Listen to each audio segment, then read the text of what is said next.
and their diagrams and fix.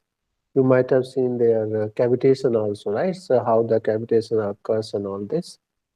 So this is how you will say that impeller on this, there you can say a very pitting part of this, and there are the metal has been eroded from here.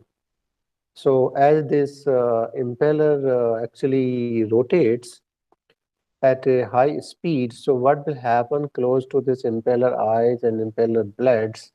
Your velocity is too much high. So if velocity is too much high, then pressure would drop down actually, because your energy is conserved in that way.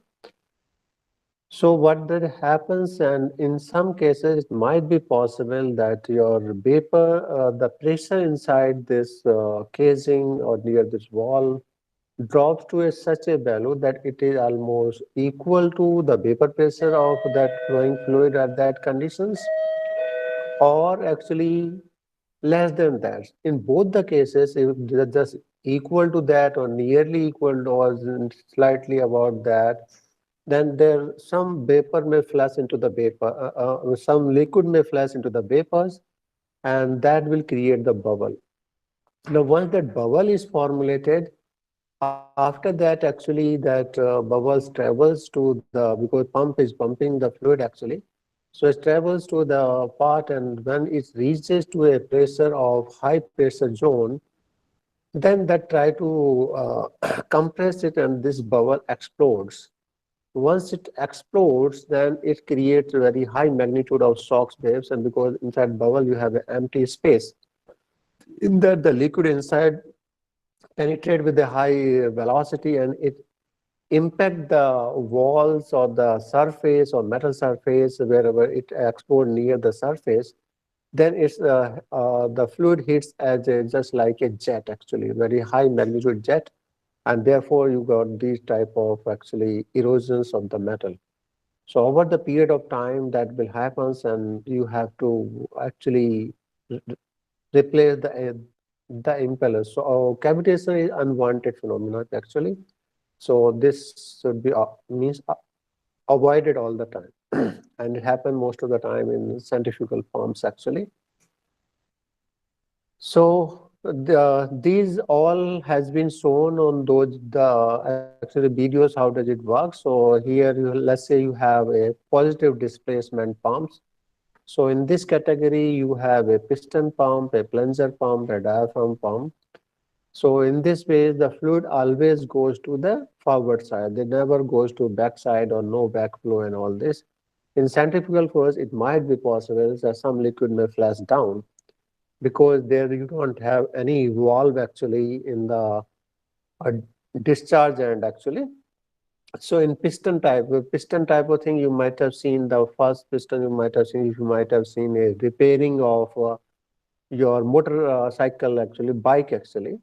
So you have a combustion chamber there. So there you have a piston which went down. So the time it went down, it sucked the petrol in to the chamber. Once it push it up, your valve is closed, the no petrol can come in and it hit the thing. So that is also a piston pump, piston and plunger.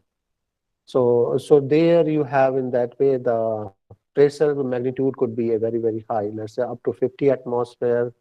Then plunger is up to 1500 atmosphere. Then you have a diaphragm type of pump is the 100 atmosphere, and mostly in diaphragm case, you don't have anything in contact of your fluid actually.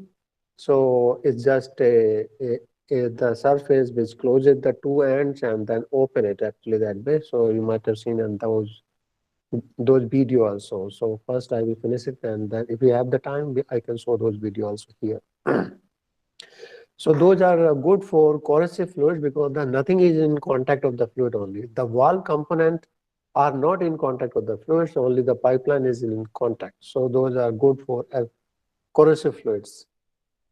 So this you can see here, the reciprocative actually a plunger type of pump here. So what you have there, you have a reciprocative cam here, this one. And this is the piston thing which moves up and forward and backward actually. So once it goes to the backward side, So it sucked the fluid actually. So you have here the inlet valve here at this particular point here. Once it goes to backside, it's created suction inside the chamber, and this check valve allows the fluid to go inside. So it opens when the things push it, suck it from backside. So now this particular chamber would be completely filled the time this particular piston moves to backside. Once it is filled, after that, once the reciprocating type of thing, and then it moved to the forward side. After half the rotation, half rotation it went to backside, half rotation it goes to the front side. So in that case, what will happen once it push it back, this check valve, which is the inlet valve opening to backside. So once it will push it to forward side, they close the inlet. So the no fluid will go to this side. The discharge side valve open to other side. So those are explained in those videos actually. So I am just skipping these that how does it work and all this. So gear valves, gear you have, globe also have screw and cam. So a screw cam and gear type of thing are there for viscous fluid. So you have a picture here that's like this here. So there are the gears here. So gears, what does it permit that there sometimes the viscosity, like you are pumping your crude oil, which is highly viscous actually. So centrifugal thing will not work for that. So you need a gear type of thing actually. So in that case, the whatever the material is being lifted upside, nothing goes to backside here. So this fluid comes in here, and this actually these moves gears in this side. So in this gear, the fluid get trapped. And once it is go to upside here, now it is now the two gears are uh, inserting into each other. So there would be no fluid which is coming down here. The rest of the fluid will go upside. So this completely positive side. No fluid will go to the back side. Now here you have two external gears. Now here the things are gears. Actually one gear is outside casing, one gear is the inside. So this is called stationary part here. Here you two gears, and here you have the gears are there inside your casing itself here. So concept are same here, but here you have eccentric type of thing. So here the fluid enters here, and then it moves and leaves at this particular point. So centrifugal pumps can be used for a large flow rate. In those videos, you might have seen also the priming of the component here. So in case of, so that I will explain. The priming means once you have, let's say, I can explain this. This one, this is the what you have. This is your the centrifugal pumps casing. So once you will turn on the pump, so in centrifugal pumps or all the rotary pumps, practically the rotary pumps in the where you use the impellers. So in this case, you should have a fluid always filled inside this particular pump, because the time you will turn on your motor, it will start moving immediately, and no for if it won't provide the power to the fluid, here temperature will keep on going more and more, because you are continuously mechanical energy, electrical energy is being provided to the impeller. Now it is not transferring anything with the fluid because fluid is not there. So its own temperature will keep on going up, and here the very low pressure would actually form. By chance this is just a half filled or a bottom filled here. So due to that low pressure range, that fluid will get converted into the vapors actually, and whole this chamber would be filled by your vapors, and finally nothing would go out actually. Okay, so you are turning on the pump continuously, no fluid will go out. So that's called because it's not being priming. So priming means you have to take out your all airs out inside these impellers by pouring the water inside. So all the rotary pumps actually in that case, the where you have this impeller type of thing, especially centrifugal pumps, you always need to do priming. You have to put a water, you have to fill it till this particular neck here completely, so that as soon as you will turn on the power, it will just impart the every mechanical energy, entire energy to the fluid, so that it can create a high amount of the suction on the bottom side and it suck the fluid from bottom. Okay. So that's called priming actually. Priming is a concept just to the remove your vapors or air inside your impellers actually. So by pouring the water. So in case of sometime when you have this centrifugal pump style, centrifugal pumps cannot be actually most of the time be used in our this farming purpose. People used to have a centrifugal pump, and there you have a motor, and they have to put it some downstairs, down up to 30 feet down, 40 feet down of the ground because water level went down. Now that pipe need to be filled all the time. Otherwise, you will not say. In case of leakage in the pipe, that water falls down, and as you will turn it on, no water would be come out from that particular bore well. So you have to pour the water with the help of buckets. So that's just a priming only. That priming exercise. If it is filled completely, you don't need a prime. Means that you already have water, you are already primed. So these are not self-prime. These mean that nothing would be done by it's by the pump if water is not there. So you have to do the priming here. Okay, and pressure is uniform here. You don't have any the pulsating type of thing because it's a continuously movement in a particular size. So you don't have any type of pulse formation. Whatever pressure would be developed, same would continue actually. Now, here you have something positive, displacement pump, just as you have seen the piston and plunger type of pump, a gear pumps, because in that case you cannot move, you cannot have a very high chamber for that, very high pistons for that. So in that case, the flow rates are low, but only thing they are in the positive side only. They are self-priming. You don't need anything to actually put inside the there that the chamber need to be filled completely. No. As soon as you will put back to the piston, your check valve will open and will fill the chamber entirely actually. So that's priming is not the required for that particular part. Pulsating, because you have a piston, once it will move up and down. So in that case, when you are the sucking the fluid in, that particular time period, your flow is not going out actually. The time you will push forward, then only the fluid will go. So you will have pulsating type of thing, but you have sometime a dual type of thing. So that is shown on those video also, dual suction there. The dual suction will take care of that pulsating behavior also actually. Then obviously you need a gearbox and all this. So and high maintenance also because you are already have a confined a piston, and to make sure that your pressure should not leak, then you have a rings and just to make sure that your pressure. So at the same time you are moving something in, and that you want that there should be airtight. So you are putting a some sort of the rings or gaskets so that your pressure should not leak.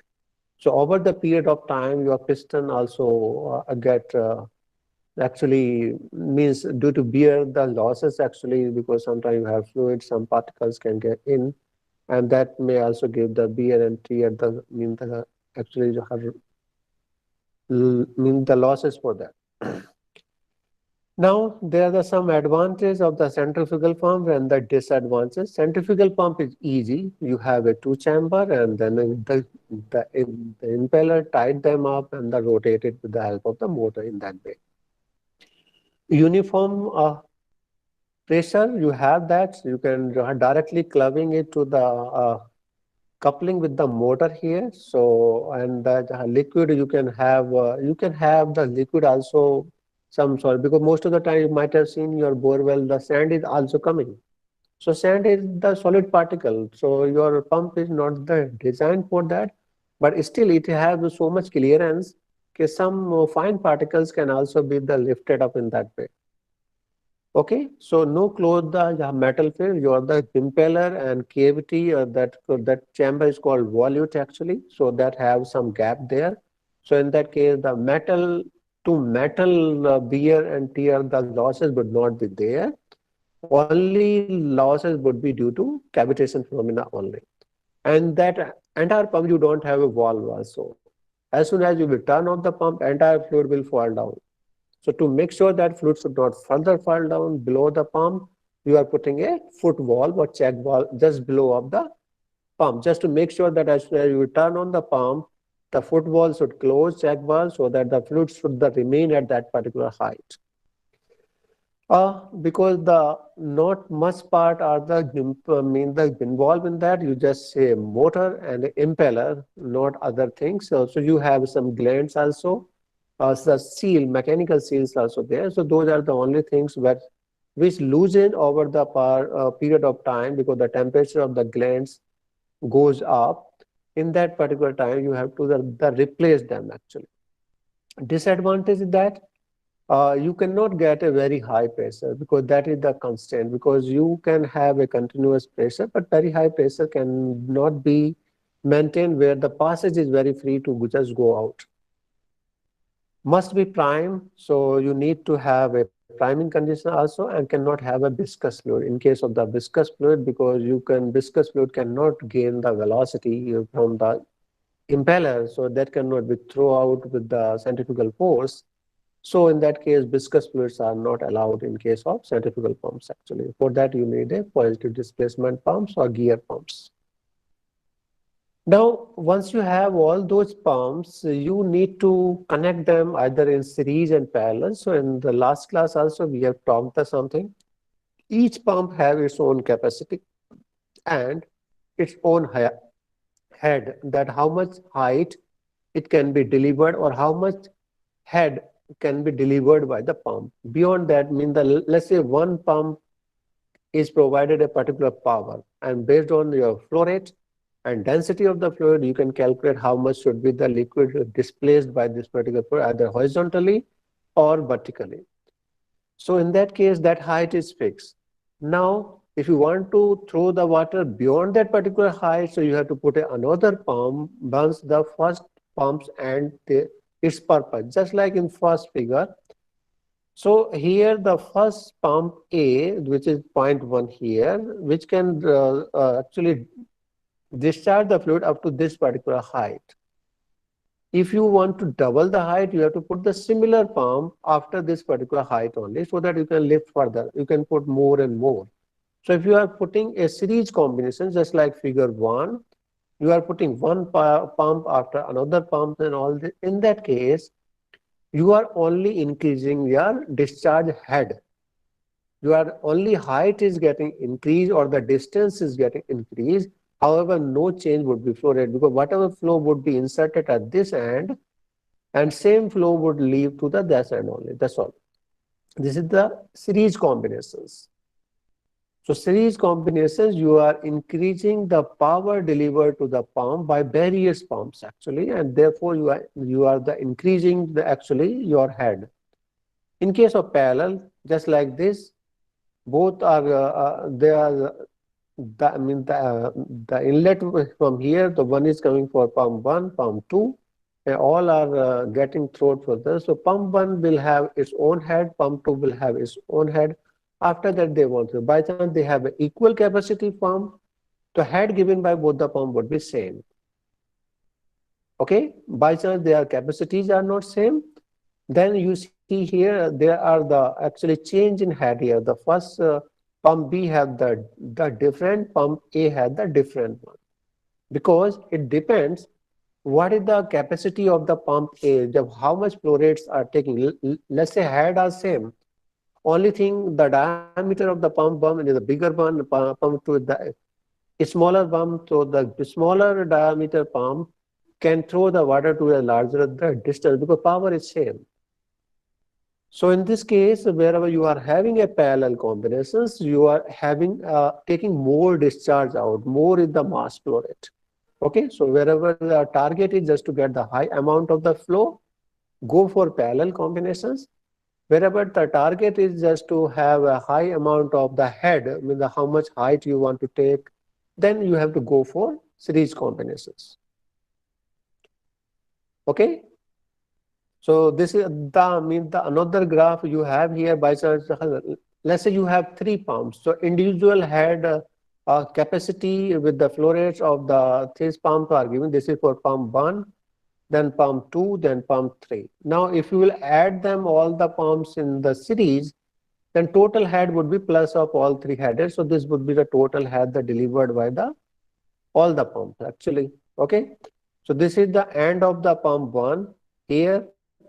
Then this is the end of pump two, because pump two is getting ended at this particular point and pump three is getting ended by this particular points. So series mein your head is getting added. Okay. Any response from anyone? Yes, sir. Huh. Now, once you have pumps and all these combinations, now there are some specific terms which need for your exam, for your entrance, for your calculations part.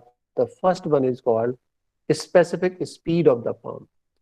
So this is a dimensionless parameter. How is it calculated? It is the given here. This is the energy per unit mass, and omega is expressed in terms of radians per second. This is how it need to be calculated. The energy is calculated in per unit mass base also, and omega angular velocity is given by radians per second. Okay, so the specific speed the required just to produce unit head per unit volume flow rate. So you calculate in that unit head per unit volume flow rate, and then the number can be omega q to the power half h to the power 3 by 4. This particular dimensionless number is called specific speed of the pump. Mostly comes in gate exams and all this, and people can gate IES also, that civil engineer people do that part.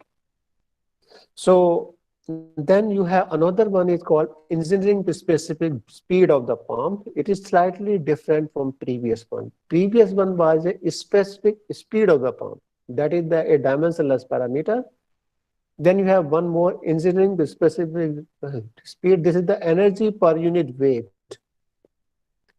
Energy per unit weight. In case of Bernoulli equation, which you wrote P upon the rho g, where that each term is energy per unit weight actually.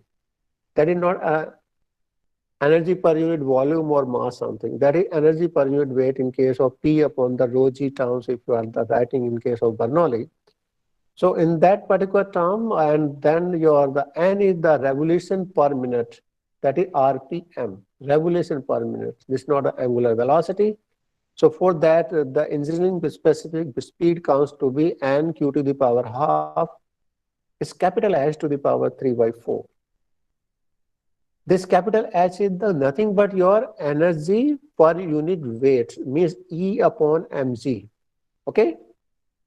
So this need to be calculated by this, and by the given by this number. So there are some actually points here. The low specific speed corresponds to efficient operations, and high speed corresponds to the axial flow of the machine. So high speed happens in case of axial flow. So axial flow machine, have you seen? Concept? Axial flow pump and the radial flow pumps. One is the radial one, other one is the axial one. So axial one you have for your positive displacement, or things are moving about the axis, right? So your positive displacement pump, your plunger pump, piston and plunger type of pump comes in the axial flow category. So you need a high speed here. In case of the radial flow, you need a low specific speed in case, because in that case your fluid is going to the radial side and finally it went to upside there. Now this is another graph here, efficiency, how does it change with respect to flow rate and the specific means the speed curve. So these are given for various type of pumps. So for that case, you need not to remember or by heart from here anything else. Actually, this is just the how to change it here. The specific speed are given here, and now the efficiency. So efficiency is, let's say, is initially increases, and after that it just falls down. You see here just increases, and then after that it falls down. So beyond a particular amount of flow rate, if more amount of flow rate will say, the efficiency of the pump will went down actually over the period of time. Now once you did all these pumps, then we talked about the previously that cavitations and priming, and you have to maintain some pressure inside that so that the pressure inside the chamber should not go below a particular value in order to avoid the cavitation or bubble formation. Bubble formation is called the cavitation actually.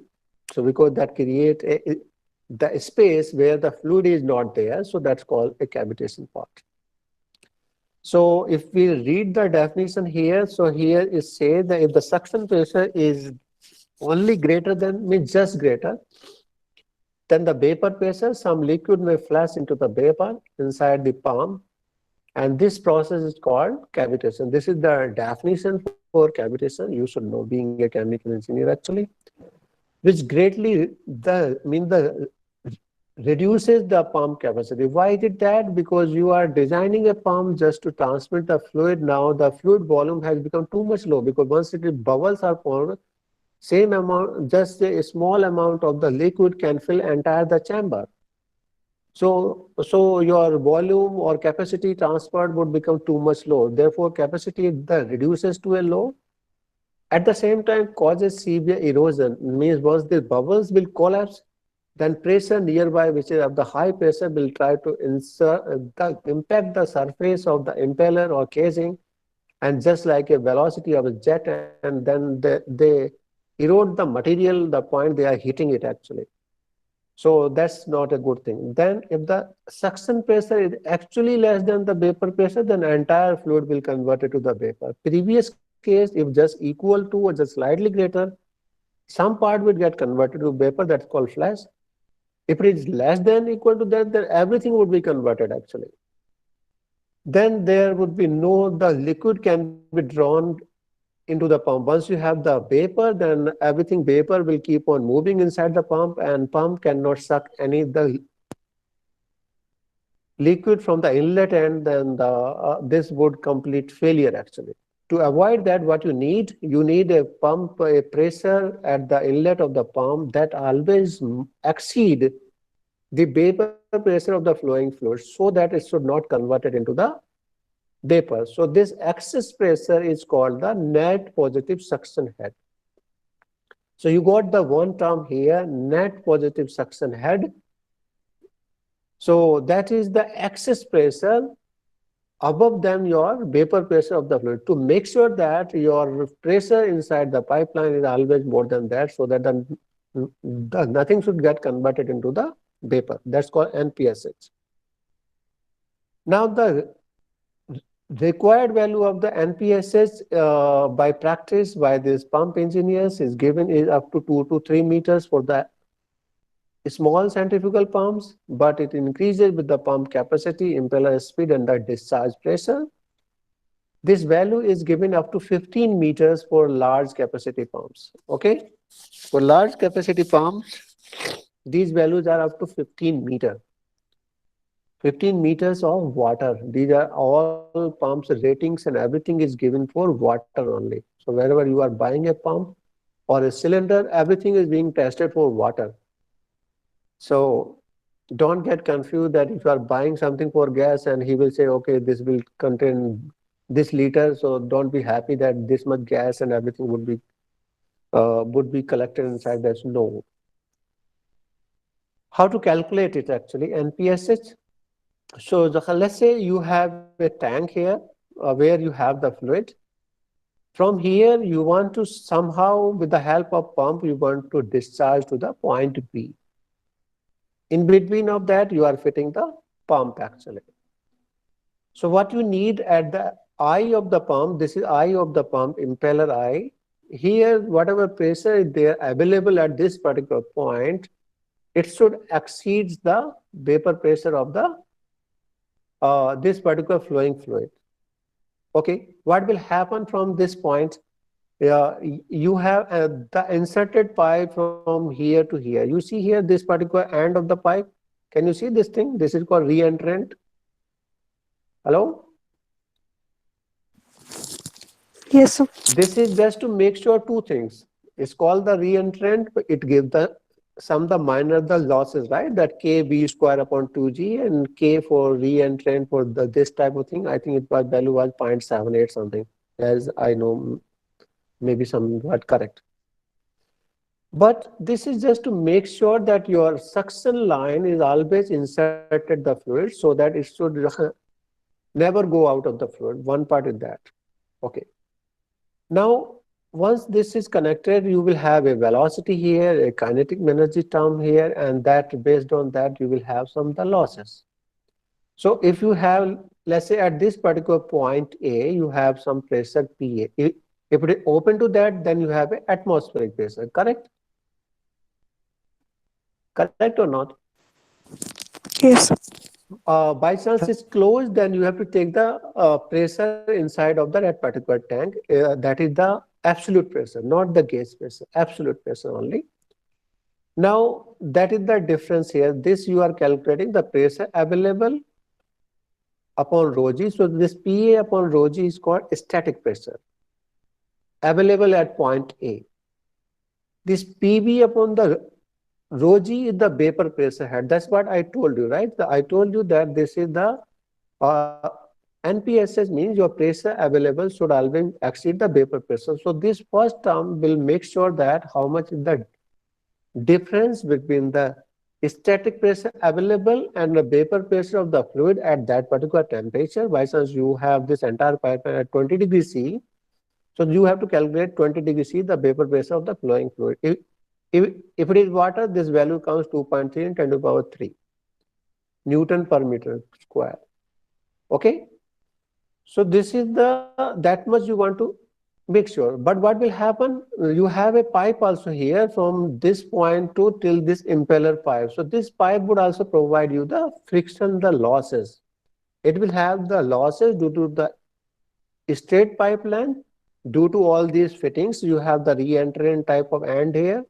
You have a elbow here. You will have one elbow at the impeller eye also. So you have various joints also, sockets also, length of the pipe also. So all those will give the losses. This was the theoretical value. The first term, the PA minus PB upon the rho g, this was the theoretical NPSH. This much was the excess static head as compared to the vapor pressure head. Now, in actual, you have to minimize your vapor, mean all the losses, minor and the major. This is available at the point 1.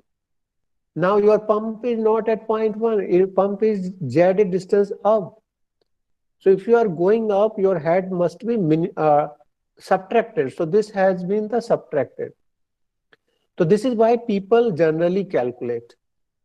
But actual one is this, because you have inside of that, you have a term here, v square upon 2g term also.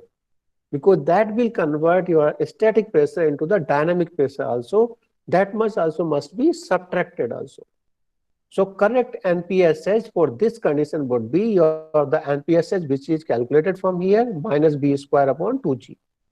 How would you calculate the b square upon the 2g? Now you know the flow rate, how much flow rate you want to withdraw from here.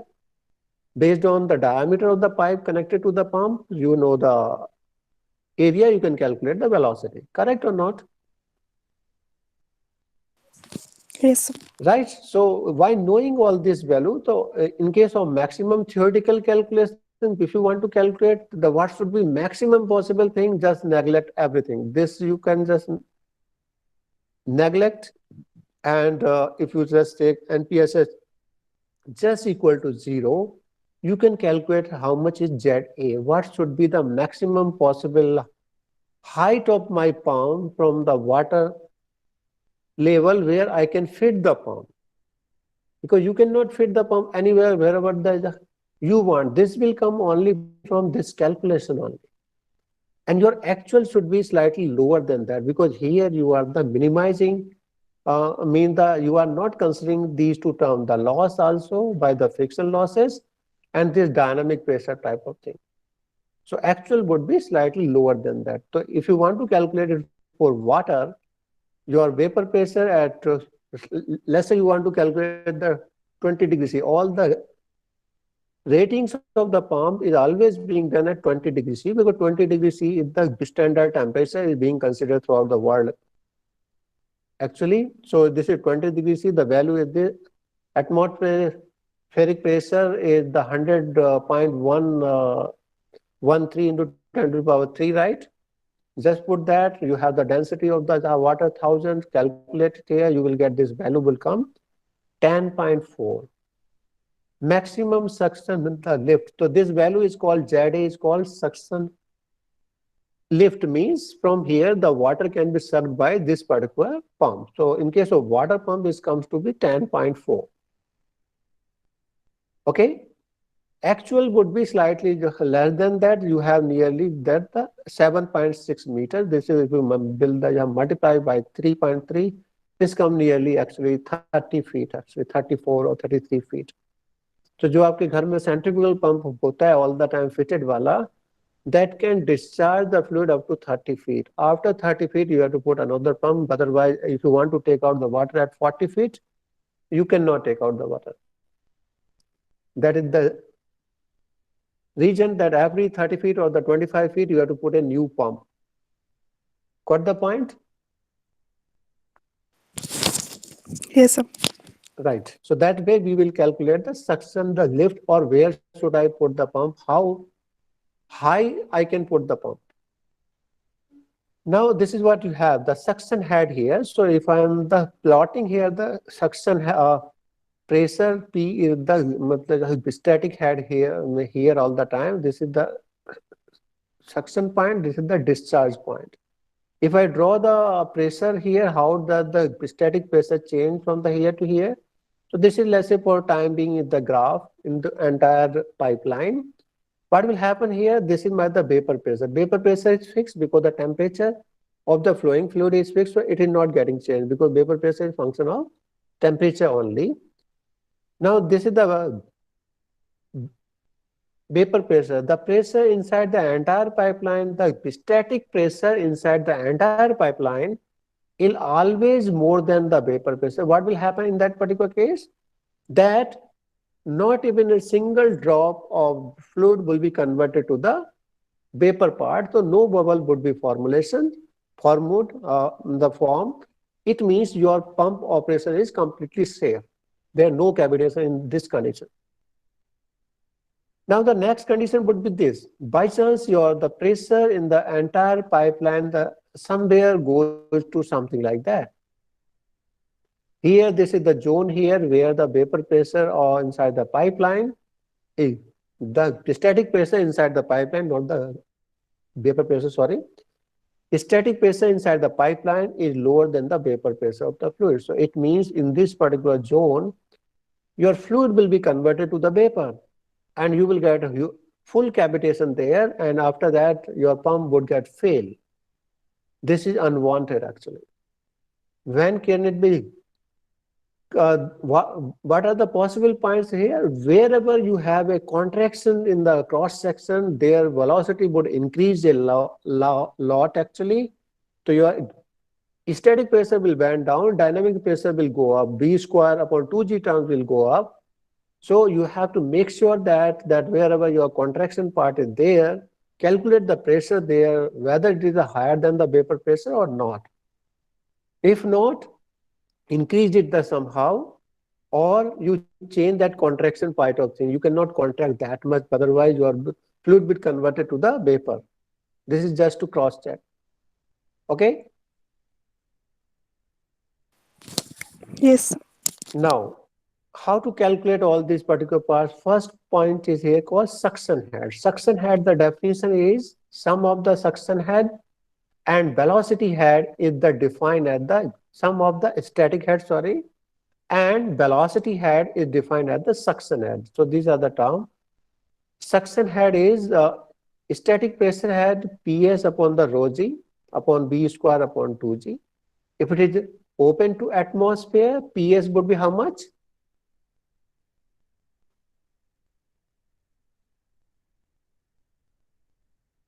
If a tank is open to atmosphere, let's say you want to take the water from a river or from dam or from canal, what would be the static pressure?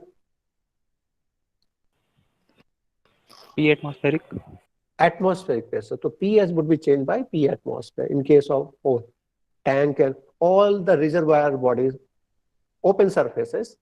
In case of closed, just take whatever the absolute pressure inside the tank is. Okay, so that's what that need to be put. Suction velocity can be calculated the Q by A, so that would be calculated. Then you have one term a lake liquid vapor head, the vapor pressure of the fluid divided by the density divided by G at the suction temperature. At what temperature you want to flow the fluid. Okay, this will give the equation number 2. After that, this is the definition of the NPSH suction head minus the liquid vapor head. So this would be PS among the rho g upon b square upon 2g minus pb upon rho g. Okay. Now NPSH, this you have calculated. This is maximum theoretical because you are not considering any type of the losses here. Fine. Now you need to calculate NPSH available. How much NPSH available is there for me actually, and this need to be determined from practical. I need to do the practical first. How much are the losses? How much are that? For that, I need to perform the practical. Otherwise, by theoretical calculation, I cannot 100% sure for that. Okay, so this can be calculated by practical. Theoretically, you can calculate, you can take your friction factor, your fitting, your losses, everything, put inside that and calculate it. That can be done in the designing part. Or you, if you are not the theoretically that much sound, perform the practical. Lab में आप the practical perform करिए and then calculate. Okay. Now these are the two combinations which can be done for a pump. Let's say this is the tank where fluid is being filled. Either you can put a pump here. Most of the time people prefer this in case of the less we want to lift the water on 10th floor of buildings and all this. But wherever we want to suck the water from a very low level, this is the combination is being followed. At all ancient time, all bore wells just for farming purpose, this combination was being used. For that time, the water level was something up to 50 feet, 60 feet and all this. As you know, the centrifugal pump can suck the water for from the previous calculation from 30 feet. So water total gap is 50. You can suck from 30. So you are lowering down the pump by putting a bore inside that and you are the lowering down the pump. तो ये pump को आप the lower कर रहे हैं just to increase your NPSH. That is the concept being followed. Have you people noticed that particular part ever? So this is the only concept. Some places you might have seen the pump is only at the earth only on this because there the water table is just on 20 feet only. So they need not to lower down the pump only because of this NPSH. Okay. So we have to calculate what should be this value of HE. How much can I go high or low? Fine.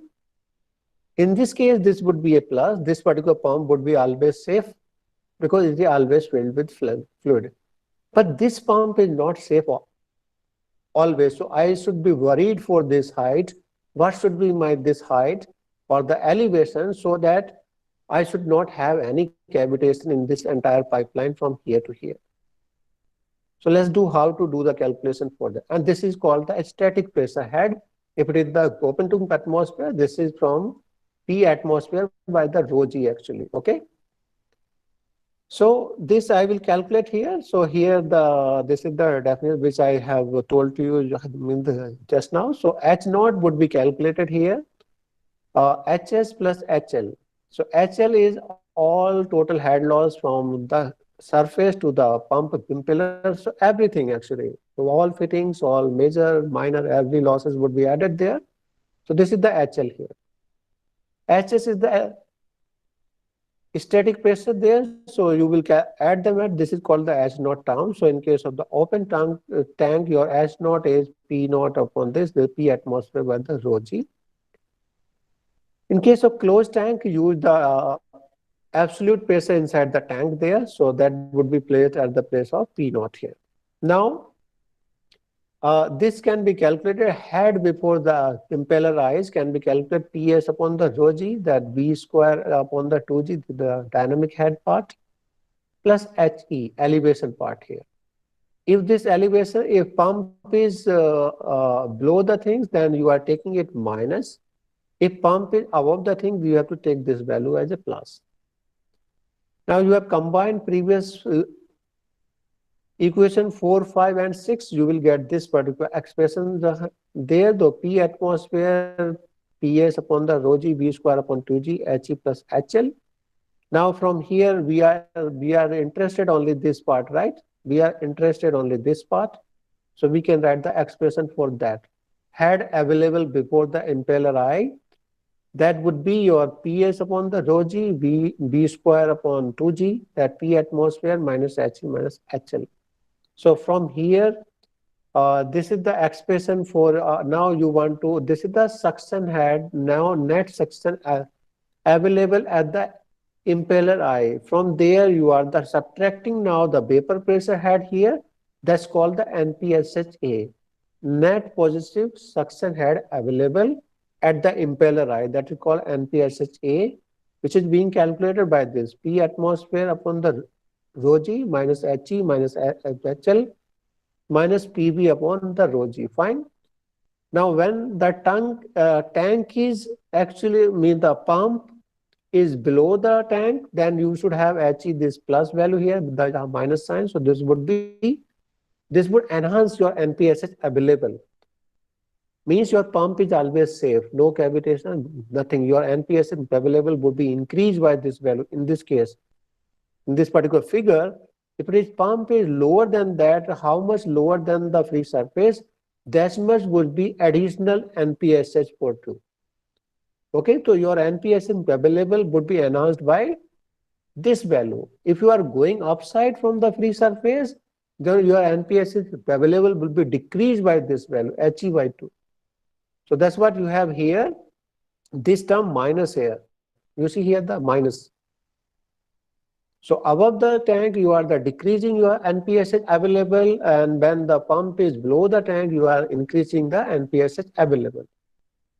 But both the way, your NPSH available should be always higher than NPSH required by the pump. Required by the pump would be given by the manufacturer actually. So you have one more term, the here it is always possible to increase the NPSH available by the lowering the pump as long as the major and minor the losses are negligible. Because if you will bring the pump lower and lower, you have to increase the pipe length more and more amount of fitting. So your HL component would also come into the picture. So that also need to be considered. So okay? Hello? Yes, sir, yes. Now there the one more term is NPSH required. So this would be given by the manufacturer. So if we want to read these 3 points, these are the 4 of the main points. NPSH required is the net suction head required to prevent the cavitation. That much you need to avoid the cavitation.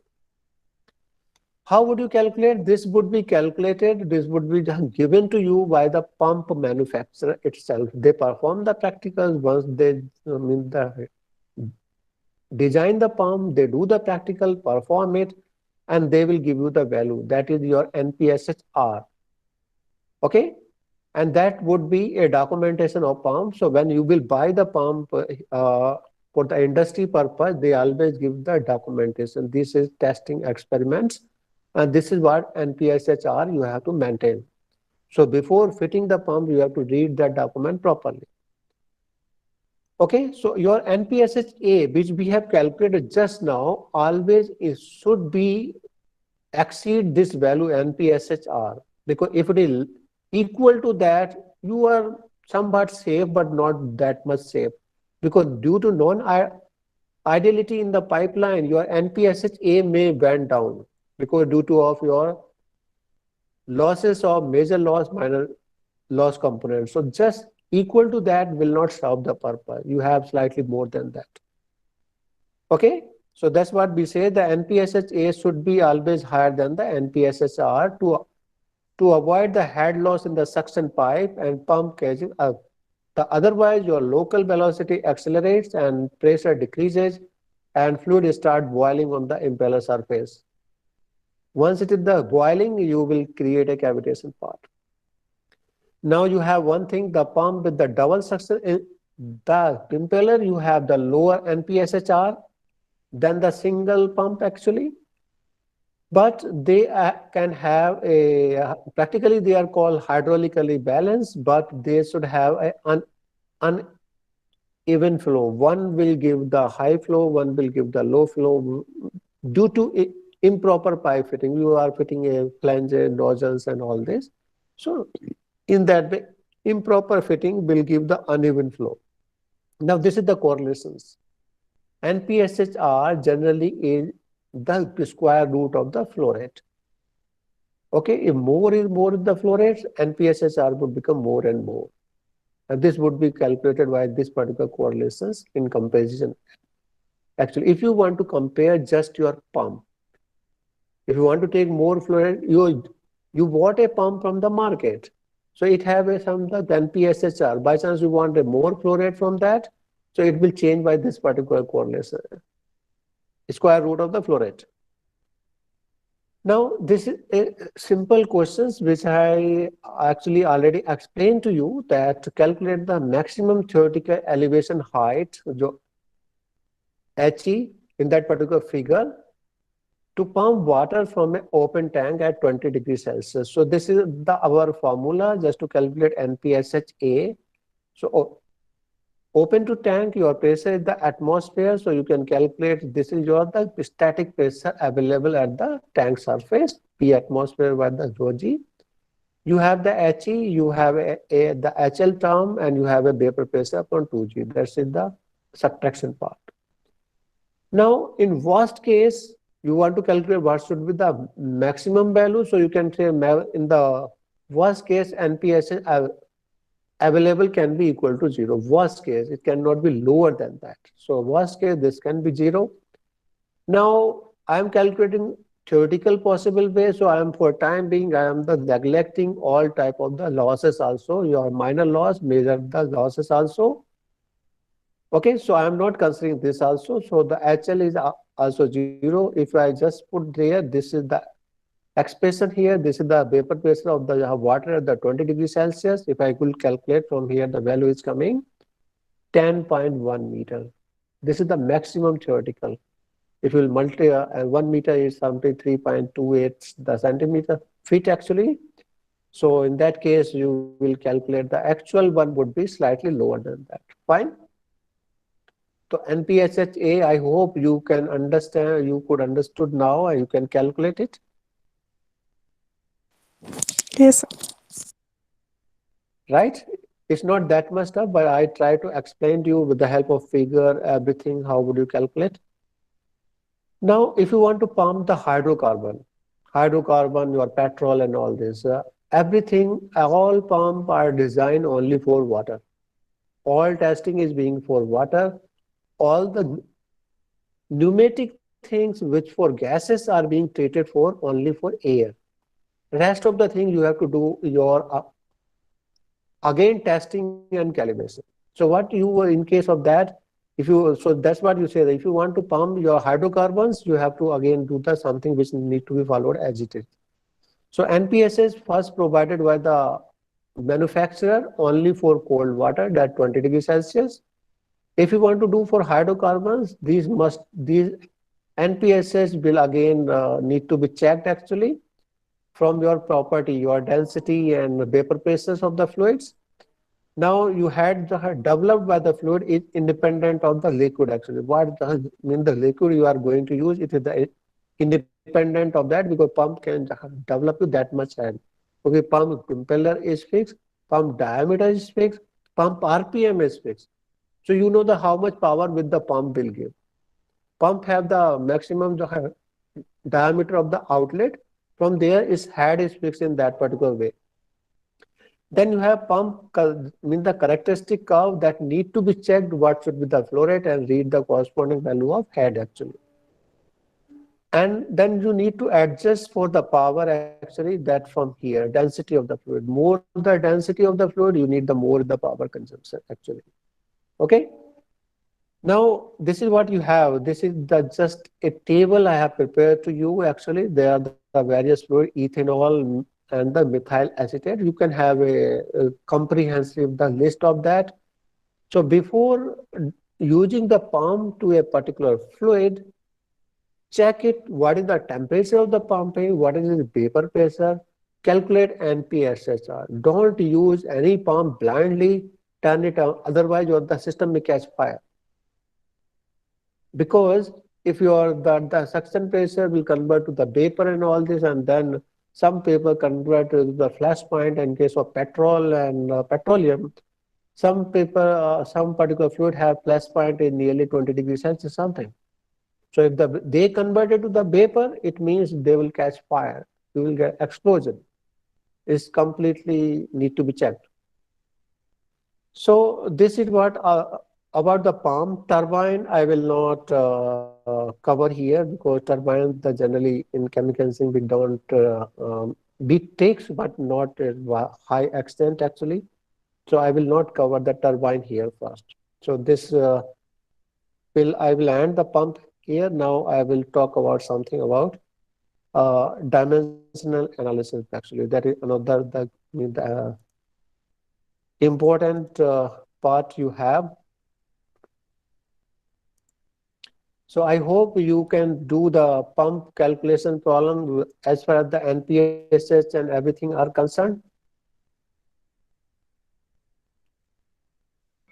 Yes, sir. right? Okay. So your next this important topic is your dimensional analysis. What we did there, you design a pump, you design a pipeline, you design a impeller, something.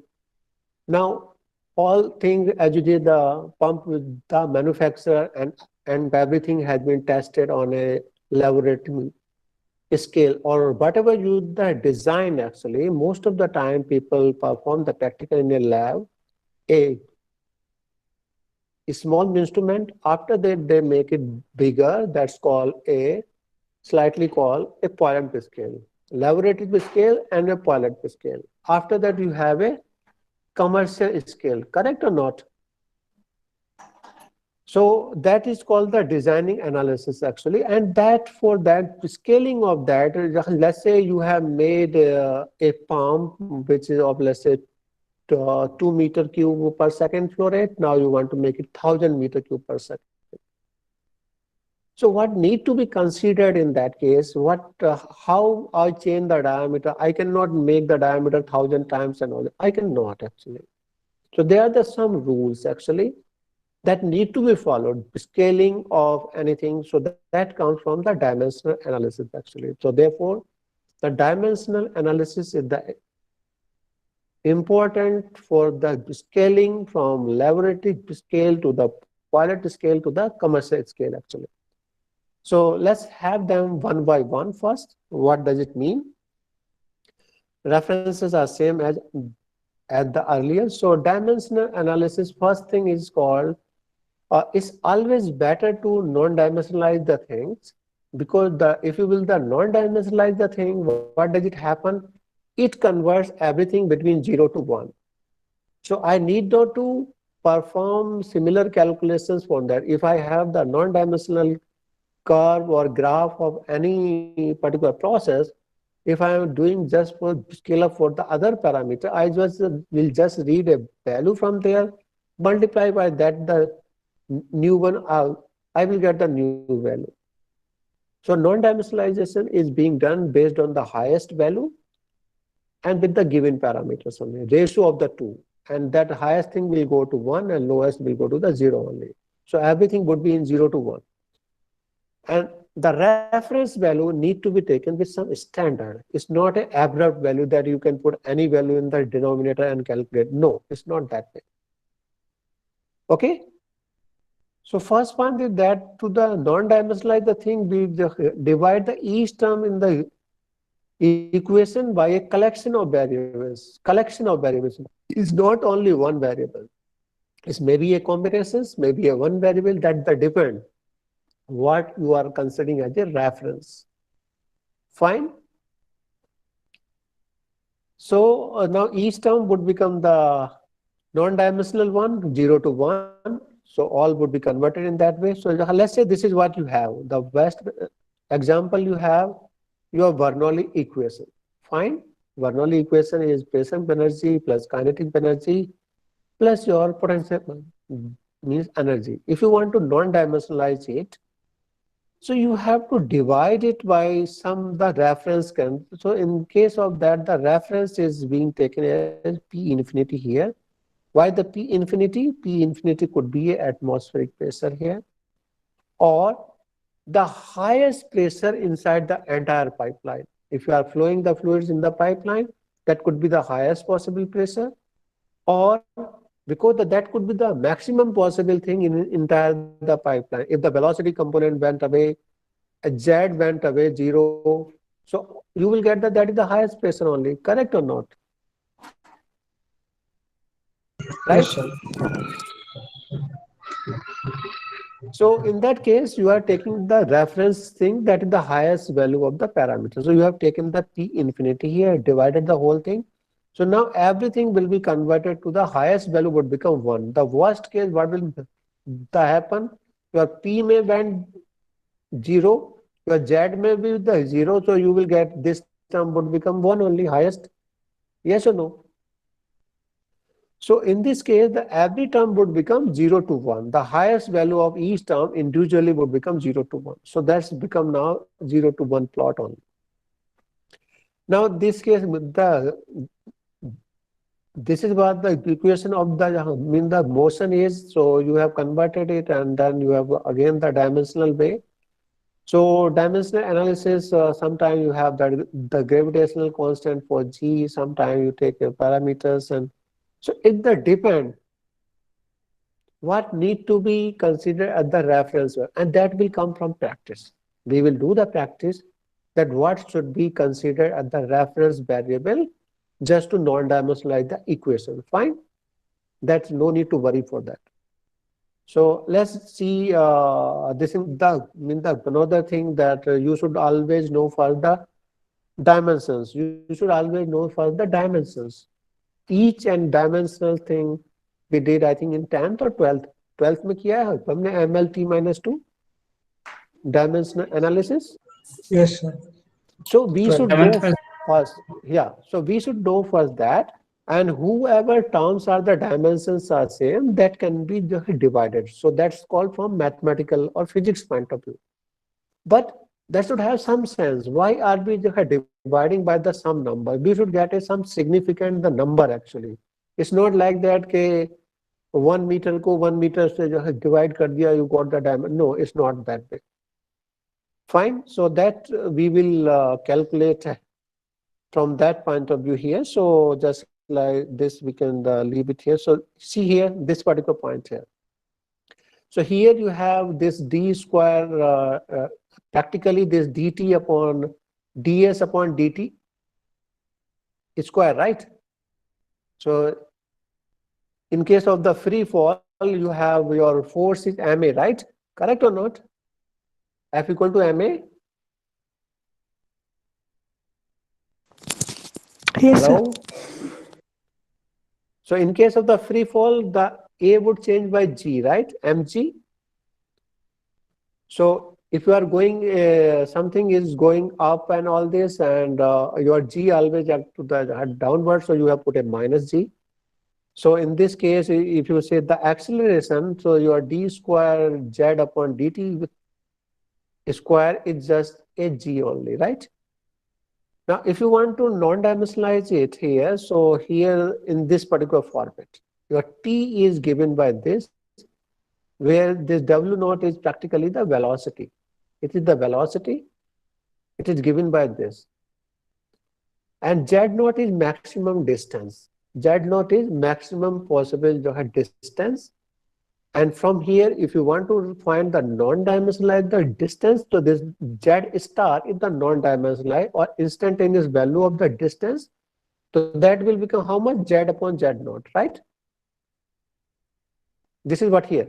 Z star is instantaneous non-dimensionalized value of Z will be Z upon Z naught. Z at a particular point divided by the total Z naught. Same thing for T star. For T is being the calculated in this way, that velocity into time is the distance divided by further the distance, you got the T star. So in that way, here you put a value of T from here, Z from here, and you have the ended up with this thing. Now from here, if you will calculate here, you got the number here, one number is called W naught upon GZ naught. This is called Faraday number. It is a important parameters in case of free flow actually. So if this Faraday number is equal to 1, you will have a streamlined flow pattern.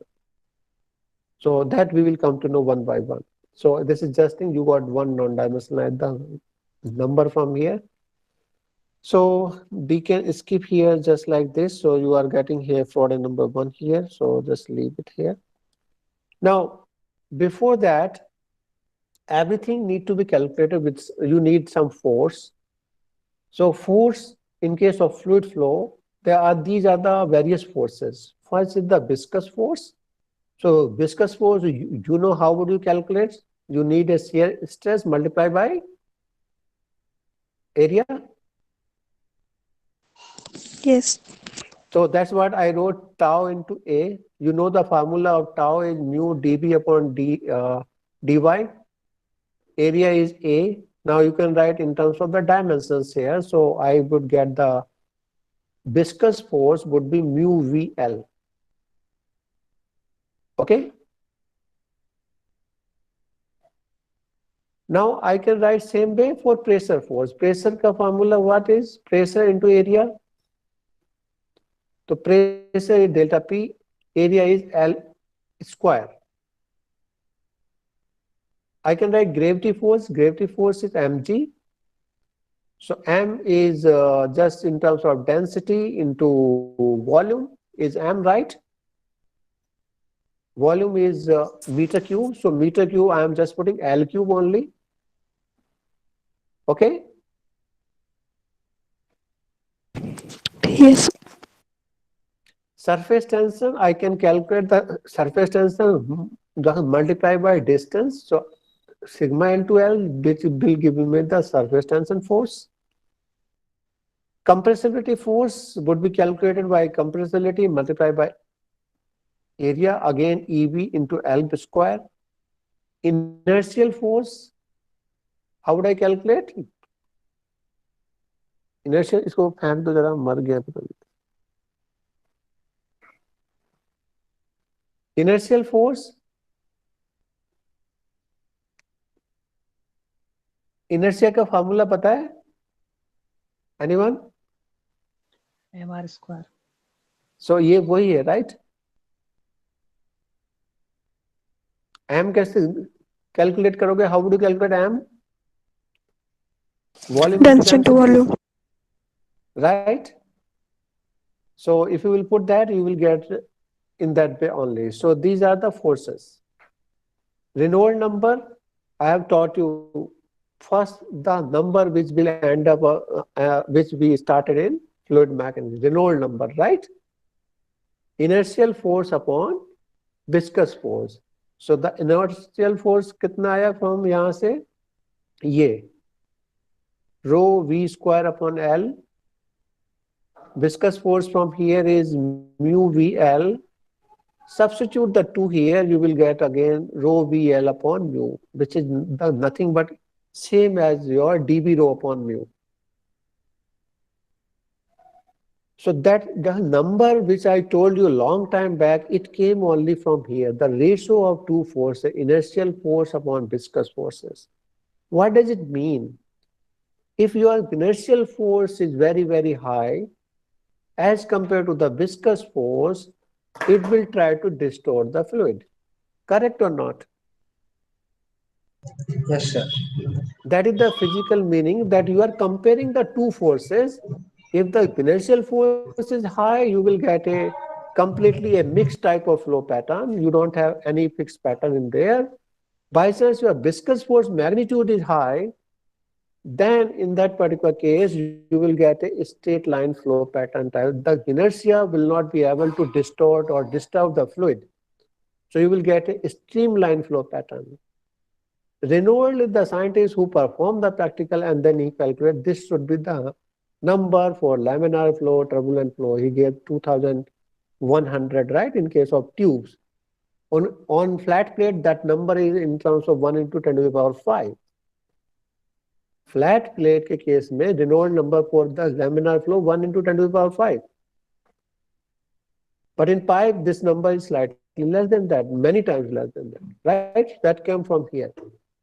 Next number, by the dividing the two forces, is Archimedes, the number gravitational force upon viscous force. This came from here, by two forces here, this is rho g L square upon mu. This will also give the some significance. Archimedes ने क्या principle दिया था? Do you know the any idea what the Archimedes gave? Buoyancy. Yes. Now buoyancy. If gravitational force is too much higher than viscous force, what will happen? Things would sink. That's what from here. That's what from here. If gravitational force is too much higher than the viscous force, things will sink. If gravitational force is lower than viscous force, you will float only. Correct or not? Yes, sir. That's coming only from this the number. So by just knowing the number, you can tell what will happen without doing any practical. So this way your non-dimensional thing would help. We will do each of them one by one. Now there one more Bingham number. So that's what you have here, the ratio of yield stress upon viscous, that means the stress is being calculated from here, tau L upon mu B. So Bingham number is being used just to flow of your plastics or your paste and all this. Excuse me, sir. Yeah. Sir class कितने बजे तक है? Till then you can survive. I am इसे thinking break that दे दो 10 minute की, फिर class yeah, ले. we can give that part also, no problem. But on 2:30 you have the another thing, right? So we can give the break also, or we can choice is yours actually. Sir आप पढ़ा लो, 220 पे छोड़ देना. समझ में, हाँ, तो कोशिश यही करते हैं. So this is the thing actually. So Bingham number is just to use the Bingham plastic, the flow of your toothpaste type of thing. The toothpaste में you are always providing a force from by pressing the thing, that okay, and that's called yield stress you are providing from outside. As per as this will become more and more, your things would flow. Otherwise, it won't flow. Then you have Blake number, just like that. So I would say in chemical engineering आपको कुछ आए या ना आए, but ये non-dimensional number आप सब याद करना. It will take time, but do it actually. Then you have Blake number. Blake number is being calculated the ratio of the two, the inertia force upon the viscous force in the flow through bed. So this is being used in the number flow through the beds, your packed bed, the reactors also, your membrane also actually. Then you have a Laplace number. So Laplace number is being calculated by this. Laplace number here is Re square upon We. So practically it is the here, the surface tension force upon viscous forces actually. It is calculated from here. So this will give you the capillary, based on that we will also find a capillary, the number of. Then you have a bond number, gravitational force upon surface tension force. This will provide a, that your the baby nature on the free surface actually. How far the depression would be there only because of the, if you create the disturbance inside the fluid. Then you have this capillary, the number which I was just talking to you, that viscous force upon the surface tension force. And if the number would be low, what will happen? In case of low number, in the surface tension is very, very high. You will have very high capillary rise. Okay? So, and by chance, this the surface tension is very, very low. What will happen in that case?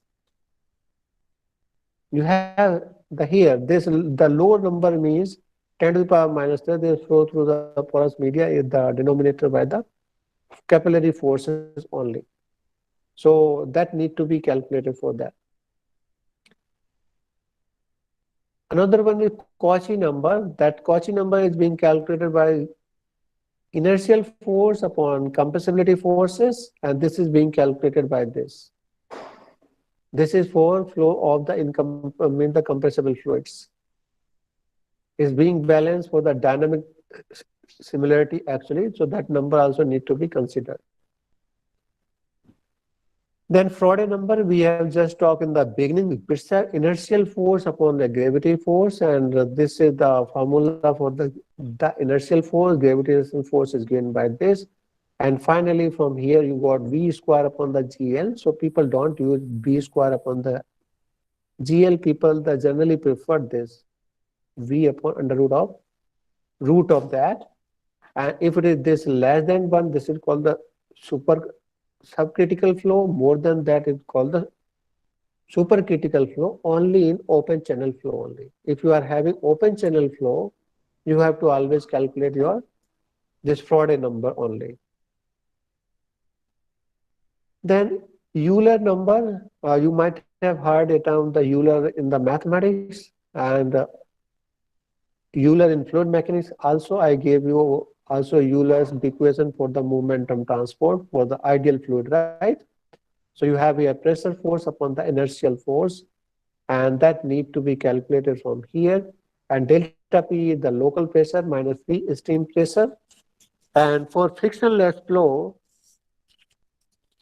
where you are the minimizing your the losses, this number should be always less than 1.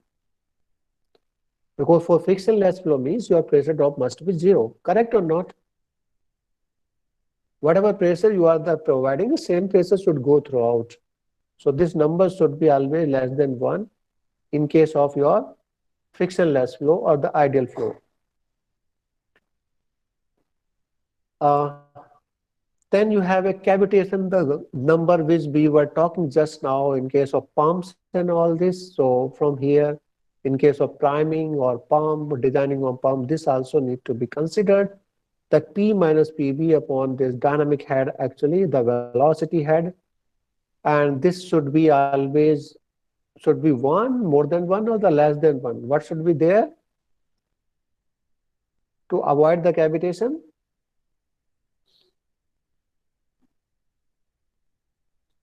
Any response? या सब लोग चले गए खाने? Yes, sir. What should be the cavitation, the number to avoid the cavitation?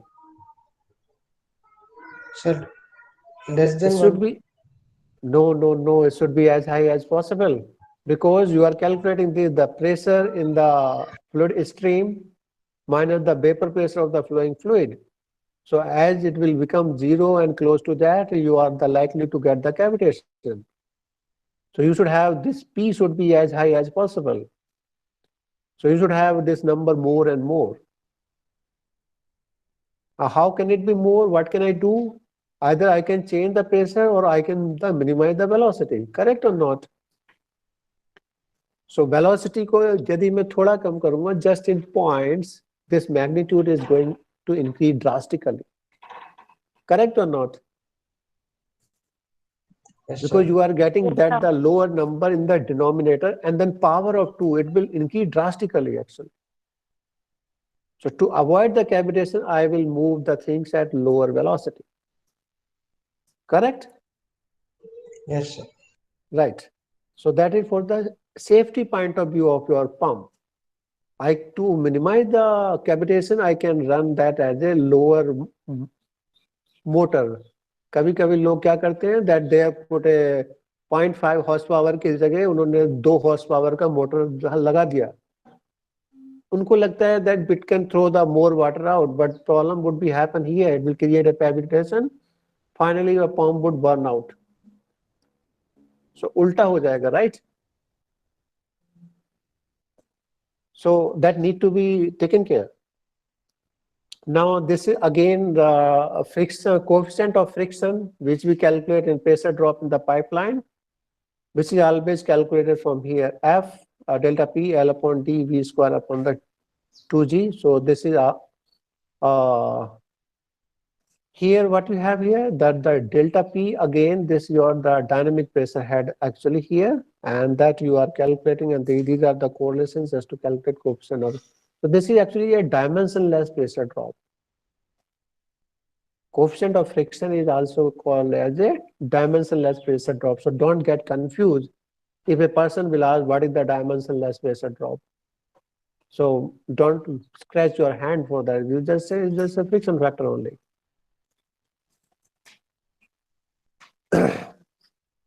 So then you have, these are the correlations, so that's fine here. Then you have a Galileo, the number here. So you have Galileo number. Now you have a combination of two numbers also. Reynolds number multiplied by the gravitational force divided by the viscous force is called a Galileo, the number here, which is being used to calculate for actually for viscous flows and thermal expansion calculations. Okay. Then you have Hodgson number. So this is just a pulsating type of flow actually. So this is being calculated frequency, volume of that, and delta P, Q, and P average. So this is just for a pulsating flow. Hodgson number. Then you have Marangoni effect actually. That's called the surface tension part here. The thermal surface tension here upon the viscous forces here, and that from there you got this value, that minus d sigma upon dt L delta T upon mu alpha. So this is just Marangoni effect in case of high thermal forces, that the surface tension and the effect on your capillary rise and all this. Then you have one more, Morton number. So Morton number is Weber number to the power 3 upon Faraday number, Reynolds number to the power 4. So this is calculated most of the time in case of just to define the shape of bubbles. When your bubbles would be formed in your dropping in a medium just like air or a fluid, how can you define what should be the shape of my bubbles actually? That would be controlled by this number only. Then you have Osborne number.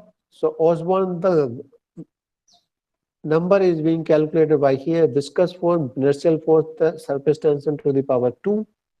So for a raindrop to have a spherical side particles of 3 mm diameter, this number should come practically 0.002.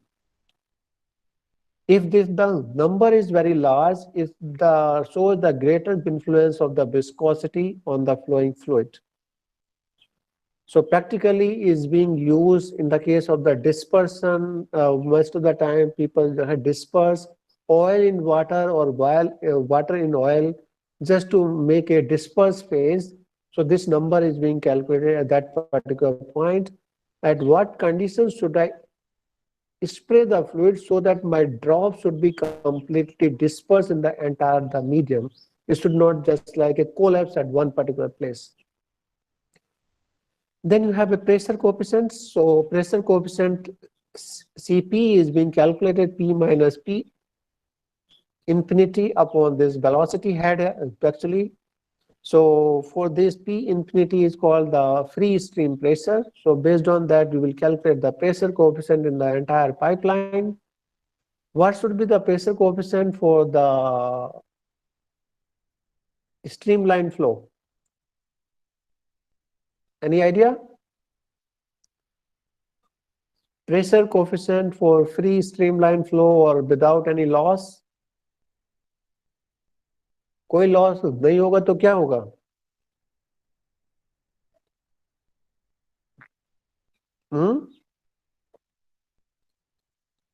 Is there anyone there?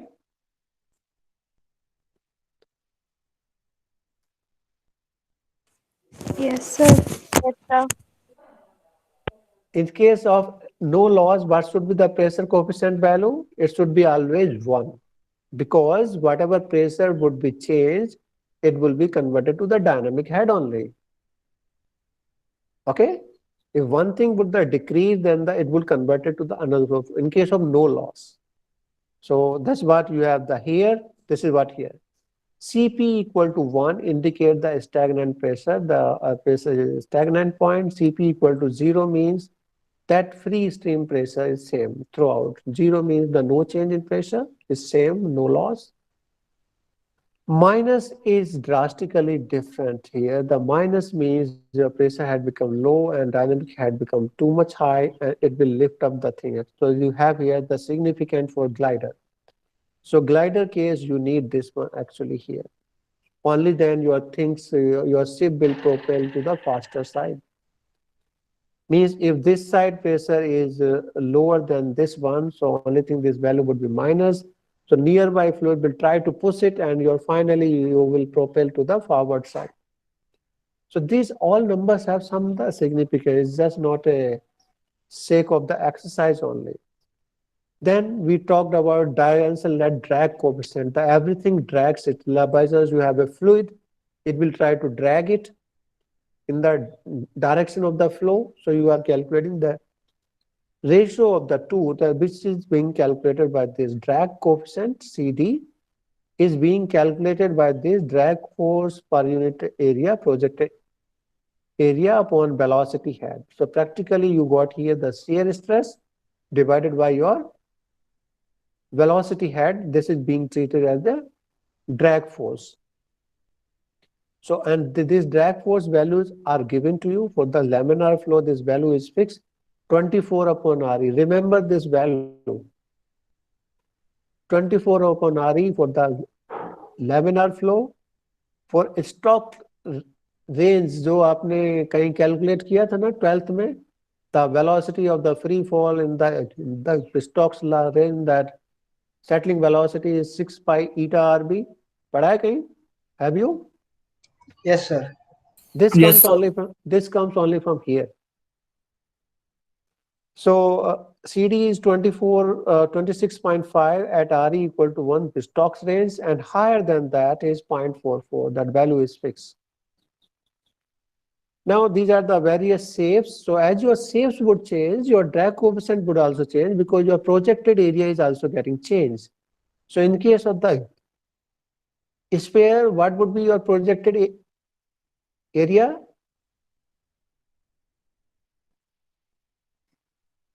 It is circle. Projected करेंगे sphere को side से देखेंगे क्या दिखेगा? You will get a circle only, right? Yes, sir. Yes, sir. In case of the half sphere also, Semicircle. Semicircle. depend किस type का Depends on orientation the है. side point of view. Yes, किस type का orientation है. If you have half circle of that, if you are seeing from this side, again you will get a full circle. If you are seeing from this side, full circle. If you are from this side, you will get a rectangle, line.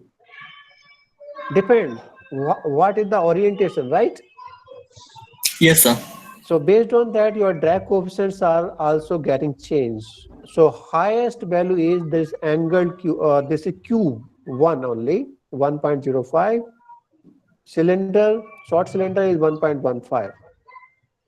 So to minimize the drag coefficient, which one is the best combination? This one here. Streamline. This one is streamlined body. This is being used in your aeroplane, correct or not? Yes, sir. Your aeroplane is being followed this way, just to minimize your drag force on your ship of the body, ship of your blades also, is only this particular concept. Now, this is the Dean number just to calculate the stability in case of the centrifugal forces and all this. We're being calculated RE D upon 2R to the power half.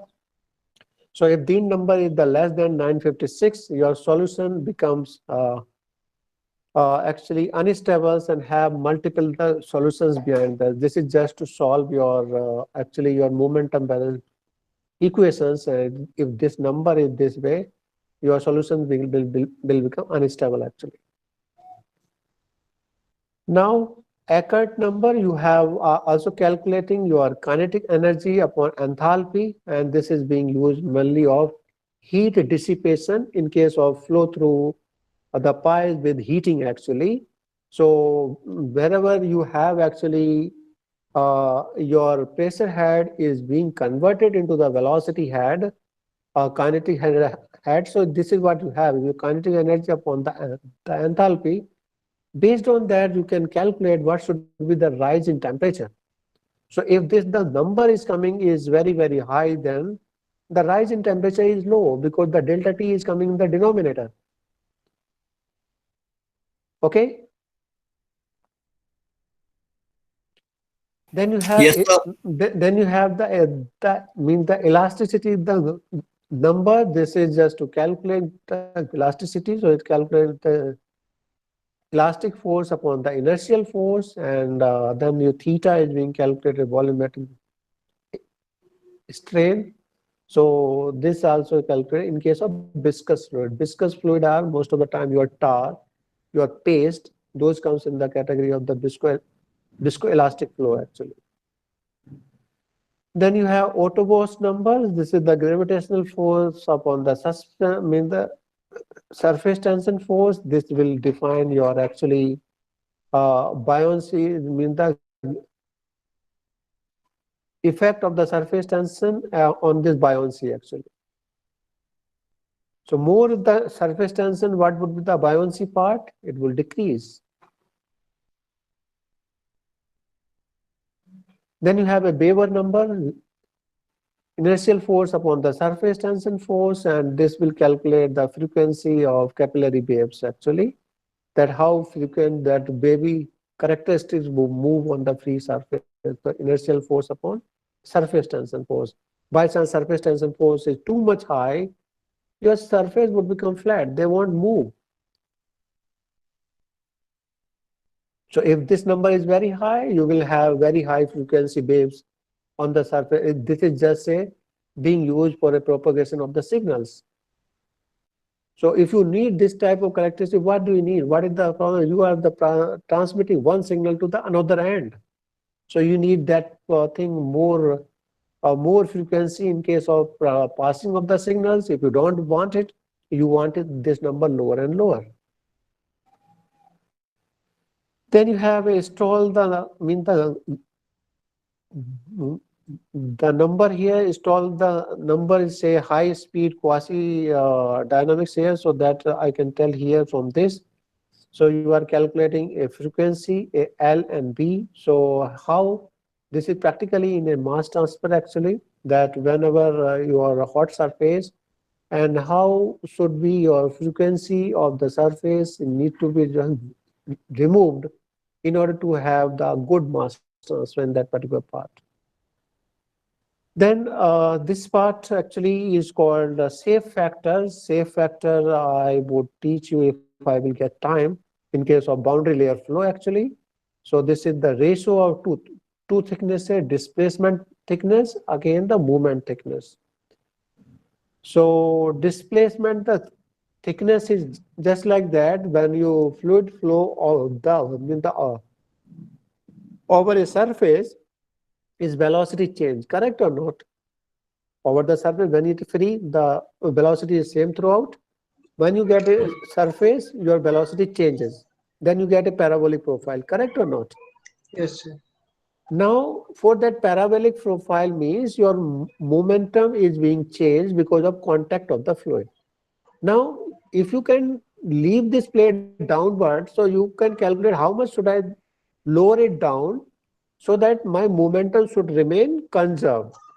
So that the displacement in the lower down part is called the displacement thickness, that how much I should displace it. So that's called delta star. Momentum thickness is that how much momentum is being consumed in those particular thickness, and that is changed by this velocity profile. That's called the, and that need to be, and how much should I move the plate forward in this side so that that momentum can be compensated by that. That's called the momentum thickness. So one is to move it horizontally, is called the momentum thickness. Other is move to the the contact in vertical side. That's called the displacement thickness. The ratio of the two is called shape factor. Okay, Richardson number is being calculated potential, the mean the energy upon kinetic energy. So it is for buoyancy. The effect of the buoyancy in actually uh, you have to calculate on flow, and that is being calculated by this number actually. So if the potential, this value is coming this higher than 1, then your potential energy in the dominating part actually. The Stokes number we calculated for the suspended fluid actually, the fluid particle Stokes law, that is the tau V naught upon dc, and this is what you have calculated, tau PD upon d square upon 18 mu. From here, what can you calculate from here? Can you calculate from here something? No idea. Then you have one more, the Taylor number. So Taylor number is being calculated for the inertial force again. Then it's characterized from the viscous force of and the rotation about the axis actually. And this Taylor number is called, is about the 1700 1700, just to calculate instabilities in the vortex flow actually. Then you have Weissenberg numbers. This is the shear rate multiplied by the relaxation. So this is being calculated most of the time in polymeric materials. So once your practical time, or let's say fluid, you have a polymer. Polymer have its own change. So the time you will provide is shear. So that shear force will try to move the particles, and when, if the relaxation time is very low, so your entire force would be absorbed by the fluid. I mean to say that you ask your friend just to do some work. If the relaxation time is too much, he say, okay, we'll do something. Finally, you will not find any output. Correct or not? So that happens here. The relaxation time should be low in case of the immediate movement. Now, this part we have already talked in the beginning, the Mach number. Mach number is the flow of sound upon the local sound speed in the liquids, and this is being used just to treat, or just to define whether incompressible flow can be treated as a compressible flow can be treated as a incompressible fluid actually. So incompressible flow field, that this C should be infinity velocity of sound, and your m should be equal to 0 actually. Okay, and this is called a Mach cone alpha, that how far the signal will change in the diameter. Because if you have a sound wave, ये किसका mic on है, जरा off कर दीजिए. In case of this, the Mach number, the Mach cone, how this sound wave would propagate, would be that alpha would be calculated by the sine inverse of 1 by of m. This would be calculate the diameter of the cone, the angle of the cone, how far the signal would spread actually. So Mach number, practically you are calculating from here, rho b square upon EB, or from here, that V upon C, either of that. So in case of the subsonic flow, this Mach number is less than 1, greater than 1.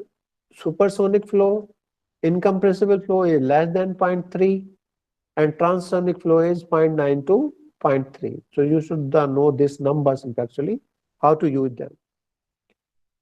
Now must part here in case of fluid mechanics, I'm talking those previous one for entire physics, entire chemical engineering. Now let's say for specific for pumps.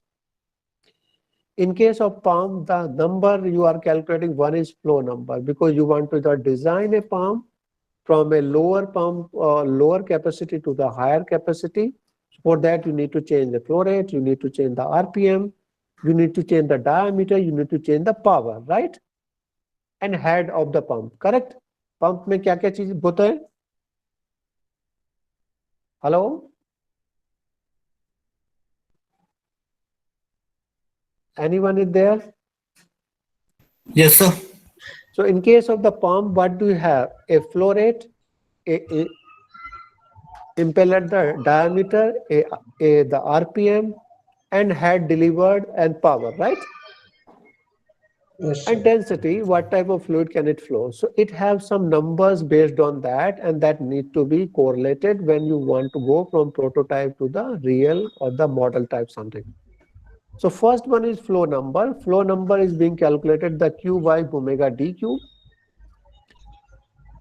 Okay, so the flow number is this value is 0.5 for the marine type of propeller square pitch, and 0.87 for 4-bladed 45-degree turbine impeller. For head calculation, you have to use the head coefficient h upon omega square upon d square. For power number, NP is being calculated, this power, this P is not the pressure, this is power, divided by omega cube d5 rho. And the power number is practically 5.2 for standard 6-blade turbine. So in case of pump, you are calculating three numbers. One is your flow number, other one is the head coefficient or head number, next one is power number. So if you want to go from model to prototype, you have to balance these the numbers, and these numbers should not change. These should be equal. Okay? Okay. Sure. Now here you have the something that baffles impeller diameter 30 to 40% of the baffles. Baffles are being used in case of propellers or any agitators, just to avoid your one type of flow only, just to break the flow patterns and just to have a uniform the mixing in case of agitators actually. So baffles are practically just obstruction in the flow direction. Practically their width is being calculated that 1 by d by 12 for turbine blade and d by 8 for the propeller the blades actually. So you will come to know baffles more about in your heat transfer actually. Now So what this is baffle? baffle, you have a pipe. If you don't have anything inside the pipe, your flow would go just like that only. Fine. So if you the inside the pipe, if you will fit a plate, एक थोड़ा छोटा सा plate आपने pipe में belt लगा दिया, मान लो you have a pipe here, आपने एक how to do that? Sir, it's like a hollow plate in a pipe. hollow नहीं बिल्कुल भी. सर फिर तो ऐसे completely obstruct हो जाएगा. ना ये कुछ दिख रहा है?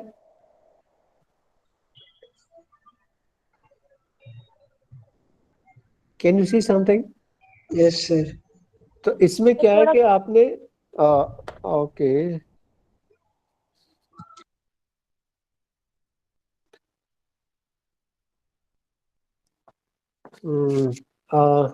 ये वाला समथिंग. Yes, sir. तो इसमें क्या हुआ कि आपने पाइप में या सिलेंडर में थोड़ा थोड़ा प्लेट बेल्ट कर दिया, just plate of the same width actually. So this will जो है mean the break your flow pattern, जो आपका स्ट्रीमलाइन फ्लो पैटर्न जा रहा है and all this, just to have your uniform mixing to create more type of turbulence or the agitation actually. So just to break the flow pattern, you need a baffles actually. Okay, fine. Okay, so this I taught you in the today's class here also that specific speed of the pump. So it is being calculated by two ways here. One is this first one is this one here. So what is first one? What is the second? First one is in terms of energy per unit mass. Second one is energy per unit weight. So इसमें था one by specific speed of pump and the other one by specific engineering the specific speed of the pump. Can you identify which one was that? The second one is about engineering speed of the pump, which was not the dimensionless. This I taught you today only. Now this I already taught to you, so I need not to talk these things, vapor pressure head and all this. So this we have already talked and all calculations being done. This already is being taught to you, transition length and all this, so we can leave this part here. Energy grade lines also, kinetic energy correction factors.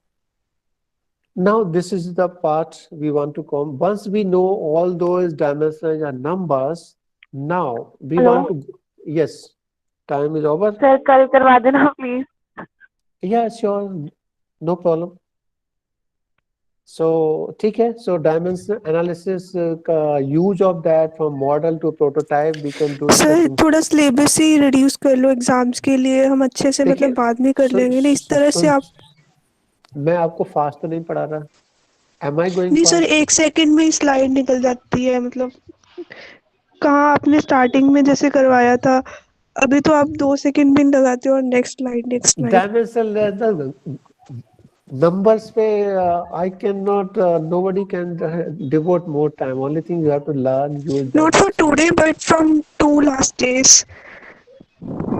Two last date I was explaining you how the pump works. So pump work में मैं इसलिए मैंने कल आपसे पास बैठ के पूरा दिन बैठ के I have prepared those videos only. YouTube से लिया, उनको ऐड किया. So I prepared the video so that Yes,